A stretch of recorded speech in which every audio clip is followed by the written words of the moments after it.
അങ്ങനെ 2025 Valentine's day വന്നു. ഈ ചോക്ലേറ്റ് ഞാൻ ആർക്കും കൊടുക്കാൻ നമുക്കാരുമില്ലേ? പേടിച്ചോ ബുക്കോ? ഏയ് ഇല്ലല്ല, ഒന്ന് ഭയന്നതേ ഉള്ളൂ ബുക്കോ. ചെറുതായിട്ട്. അപ്പൊ ബുക്കോ ഇന്നെന്താ ചോക്ലേറ്റ് ഒക്കെ ആയിട്ട് ഇവിടെ? വാലന്റൈൻസ് ഡേ വന്നു. ഇപ്പൊ ഈ ആഴ്ച ഫുള്ള് വാലന്റൈൻസ് ഡേ അല്ലേ? കോളേജിലൊക്കെ പോകുന്നതുകൊണ്ട് കൊച്ചിനെ വാലന്റൈൻ ഒക്കെ കാണുമായിരിക്കും. നമ്മക്കാരും ഇല്ലെന്നേ. നേരത്തെ ഉണ്ടായിരുന്നു. എന്റെ എല്ലാമായിരുന്നു മേഴ്സി. എന്റെ ലവർ ആയിരുന്നു മേഴ്സി. എന്റെ എന്റെ എന്റെ കാമുകിയായിരുന്നു മേഴ്സി. ഇപ്പൊ എന്റെ പെങ്ങളാ മേഴ്സി. എന്നെ ചേച്ചി വേണ്ടെന്ന് പറഞ്ഞു. എടാ ഇത് ഏതോ ഒരു സിനിമയിലെ ഡയലോഗ് അല്ലേ? സിനിമയിലെ ഡയലോഗ്? ഏയ് ഞാൻ പറഞ്ഞതിന് ശേഷം ഇപ്പം വേണം സിനിമ വരുമായിരിക്കും. പക്ഷെ നേരത്തെ വന്നിട്ടില്ല. ചുമ്മാ ഇത് ഏതോ സിനിമയിലെ ഡയലോഗാണ്. ഇവന് മേഴ്സി ഒന്നുമില്ല, ഇപ്പൊ സിംഗിൾ ആണ് ഗൈസ്. അപ്പൊ നിങ്ങൾക്ക് ആർക്കെങ്കിലും ഒരു റിക്വസ്റ്റ് വേണമെന്നുണ്ടെങ്കിൽ അവന്റെ റിക്വസ്റ്റ് അയച്ചാൽ മതി, അവൻ അക്സെപ്റ്റ് ചെയ്യും. നമ്മുടെ സിംഗിൾസിന്റെ വിഷമം മനസ്സിലാക്കിയ സിംഗിൾസിന് മാത്രമേ പറ്റൂ. മിക്കയ്ക്ക് അത് അറിയത്തില്ലല്ലോ. കാരണം ഞാനിപ്പോൾ കല്യാണം കഴിച്ചു പോയി. എന്റെ ഒരു പാവം കെട്ടിയവൻ എന്റെ കൂടെ ഉണ്ടായതുകൊണ്ട്. ബുക്കുവിന്റെ കോളേജിലൊക്കെ ആഘോഷിക്കാറുണ്ടോ? കോളേജിൽ അങ്ങനെ ലവേഴ്സ് ഒക്കെ ഉണ്ടെങ്കിൽ ചിലപ്പോൾ ആഘോഷിക്കായിരിക്കും. പക്ഷെ നമ്മളങ്ങനെ ആഘോഷിക്കത്തില്ലല്ലോ, നമ്മൾ സിംഗിൾ അല്ലേ. സിംഗിൾ. അപ്പൊ നിങ്ങൾക്ക് എല്ലാവർക്കും മനസ്സിലായിരിക്കും ഇന്നത്തെ ടോപ്പിക് ഞങ്ങളുടെ വാലന്റൈൻ ഡേ ആണ്, അല്ലെങ്കിൽ വാലന്റൈൻസ് എങ്ങനെയാണ് ഉണ്ടായത്, അല്ലെങ്കിൽ വാലന്റൈൻ ഡേ എങ്ങനെയാണ് ഉണ്ടായതെന്നൊക്കെ ഉള്ളതിനെ പറ്റിയാണ്. അപ്പൊ നമുക്ക് നമ്മളുടെ വീഡിയോയിലോട്ട് ഹിമാലയയിലോട്ട് അടിപിടി കടിപിടി കടിപിടി അടിപിടി അടിമുടിയേറി പൊരി അതിലൊരു ചിരി വഴി കളിയുടെ ചിരിയുടെ മൊഴിയുടെ കലവില വേണം. പുതിയതായിട്ട് കാണുന്ന ആരെങ്കിലും ഉണ്ടെങ്കിൽ പ്ലീസ് സബ്സ്ക്രൈബ് ചെയ്യാം. അതെ, സബ്സ്ക്രൈബ് ചെയ്യണം, ലൈക്ക് ചെയ്യണം, ഷെയർ ചെയ്യണം, കമന്റ് ചെയ്യണം. അപ്പൊ എല്ലാവർക്കും അറിയാന്ന് തോന്നുന്നു വാലന്റൈൻസ് ഡേനെയൊക്കെ പറ്റി. ഇപ്പം എന്ന് പറഞ്ഞാൽ നമ്മളുടെ നാട്ടിലൊക്കെ ഭയങ്കര ഇപ്പൊ നമുക്ക് ചോക്ലേറ്റ് ഡേ, പിന്നെ മറ്റേ കിസ് ഡേ, പിന്നെ ഇഷ്ടംപോലെ ഡേ ഉണ്ട്. ടെഡി ഡേ, അങ്ങനെ പല ഡേയ്സ് ഉണ്ട്. അതായത് ഫെബ്രുവരി 7 മുതൽ ഫെബ്രുവരി 10 ഒരാഴ്ച ആഘോഷിക്കുന്ന ഒരു ആഘോഷമായി മാറിയത്. അതെ, പക്ഷെ ഇത് ഇപ്പോഴത്തെ മോഡേൺ എറയിൽ മാത്രമേ ഉള്ളൂ കേട്ടോ. പണ്ടത്തെ കാലത്തൊന്നും ഇതൊന്നും ഇല്ലായിരുന്നു. അപ്പൊ ഇത് തുടങ്ങിയത് എവിടെയാണ്, ഈ കോൺസെപ്റ്റ് തുടങ്ങിയത് എവിടെയാന്ന് അറിയാമോ ബുക്കോ? അതേതെങ്കിലും ഒരു രാജാവിന്റെ ഭരണകാലത്തായി, അതായത് ഒരു 3rd സെഞ്ചുറിയിലോ മറ്റോ ആണെന്ന് തോന്നുന്നു, 3ാമത്തെ നൂറ്റാണ്ടിലോ മറ്റോ ആണ്. അവിടെ സെന്റ് വാലന്റൈൻ എന്ന് പറഞ്ഞ ഒരു പ്രീസ്റ്റ് ഉണ്ടായിരുന്നു. പള്ളിയിലെച്ച്. അതെ, പള്ളിയിലെച്ച്. പുള്ളിയുടെ പേരിലാണ് ഈ വാലന്റൈൻ എന്ന് പറഞ്ഞ ഒരു സംഭവം തന്നെ ആയത്.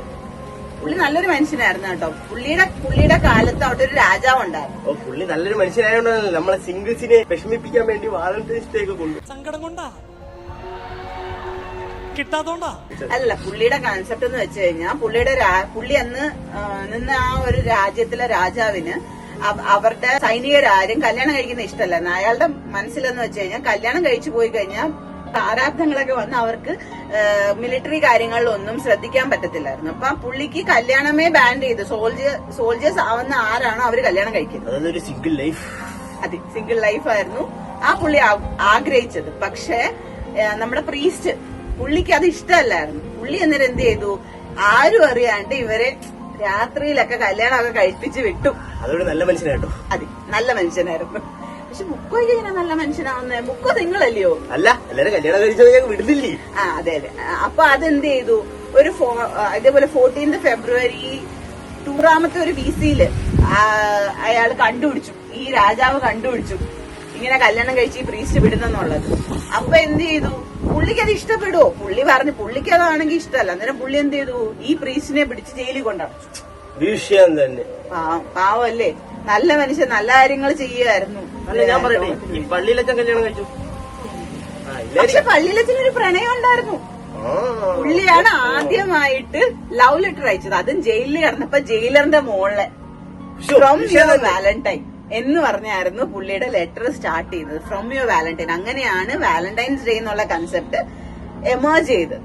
അത് പിന്നെ ഇപ്പൊ നമ്മളുടെ മോഡേൺ എറയൊക്കെ ആയപ്പോഴത്തേന് ആൾക്കാര് അതങ്ങ് ഭയങ്കര ആഘോഷം. പക്ഷെ എനിക്ക് തോന്നുന്നു അത് ഈ ചെക്കന്മാരിലാണ് കൂടുതലും കാശിറക്കുന്നത് അല്ലേ? കാരണം ഗേൾസിന് ഗിഫ്റ്റ് മേടിച്ചു കൊടുക്കണം, ഒരുപാട് ചെലവുണ്ട് അല്ലേ?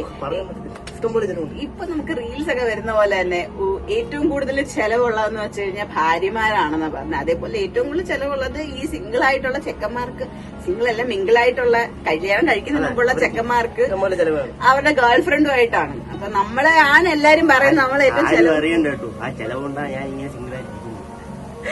അതെ, പക്ഷെ അത് ചുമ്മാതാ കേട്ടോ. ഞങ്ങൾ അത്ര ചെലവൊന്നും ചെയ്യുന്ന ആൾക്കാരൊന്നുമില്ല. ഞങ്ങൾ ഗേൾസ് എന്ന് പറഞ്ഞാൽ നല്ല നല്ല ആൾക്കാരാണ്. ചുമ്മാ ബുക്ക് ഇങ്ങനെ വെറുതെ പറയുന്നതാണ്. അപ്പൊ വാലന്റൈനെ പറ്റി ഞങ്ങൾക്ക് അറിയുന്ന ഇത്രയും കാര്യങ്ങളാണ്. ഞങ്ങള് കണ്ടുപിടിച്ചത് ഈ കാര്യങ്ങളൊക്കെയാണ്. അങ്ങനെ അങ്ങ് 2000 വർഷങ്ങൾക്ക്, അതായത് 2000 BC തുടങ്ങിയ സാധനം ഇപ്പൊ ഈ മോഡേൺ എറയില് 7 ദിവസമൊക്കെ ആഘോഷിക്കുന്നത് പോലെ ആയിരിക്കുന്നു. അപ്പൊ നിങ്ങളൊന്ന് ആലോചിക്കണം ഗൈസ്, അതിന്റെ ഇൻഫ്ലുവൻസ് എന്തുമാത്രമായിരിക്കും. അതെ, അതിന്റെ ആഘാതങ്ങൾ ഇപ്പോഴും ഉണ്ട്. അപ്പൊ പ്രേമിക്കുന്ന എല്ലാവർക്കും ഹാപ്പി വാലന്റൈൻസ് ഡേ. പ്രേമിക്കാൻ പോകുന്നവർക്കും ഹാപ്പി വാലന്റൈൻസ് ഡേ. നമ്മുടെ സിംഗിൾസിന് ഹാപ്പി സിംഗിൾസ് ഡേ. അതെ, അപ്പൊ എല്ലാവർക്കും ഹാപ്പി വാലന്റൈൻസ് ഡേ ഞങ്ങളുടെ ഭാഗത്തുനിന്ന് ഞങ്ങൾ നേരുന്നു. ഇനി ഞങ്ങൾ പുതിയൊരു വീഡിയോ ആയിട്ട് വരുന്നത് വരേക്കും എല്ലാവർക്കും ബൈ.